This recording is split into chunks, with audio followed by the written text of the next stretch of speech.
Di ko inisip. Sa videong ito nakuha gabi nitong September 30, makikitang nakikipag-bonding ang fur mom mula Lapu-Lapu City, Cebu na si Jan sa alaga nitong si Mikay. Pero si Mikay, kapansin-pansin tila distracted. Ilang sandali pa, Linog. nayanig na ang kanilang bahay, bunsod ng magnitude 6.9 na lindol. Hala, naglinog!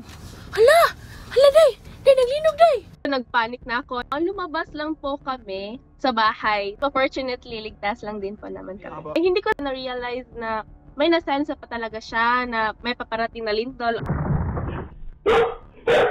Ang aso naman ng kaibigan si Cherry, na videohan ding nagtatatahol ilang sandali bago tumama ang lindol. Iba po yung tahol nila, hindi po yung tahol na parang makikipagkulitan po sa amo. Yung talagang tahol po siya na mang-a-alert po talaga. May kakayahan nga ba ang mga hayop na hulaan ng pagtama ng lindol?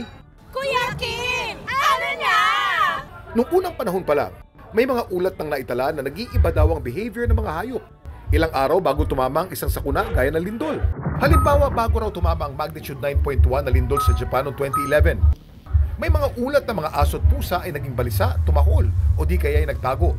Ayon kasi sa ilang pag-aaral, ang mga hayop sensitibo sa mga pagbabago sa kapaligiran.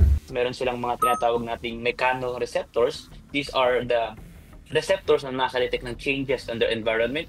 It can be through thermal, temperature, or vibrations. Gayunman, wala pa raw pag-aaral na tahasa makakapagpatunay na kayang hulaan ng mga hayop ang paparating na lindol. Most of these are anecdotal. These are observed by owners. So merong biases about it. Payo ng mga eksperto, kapag nagiging anxious ang ating mga alaga tuwing may sakuna, So we don't know ano yung mga aftershock.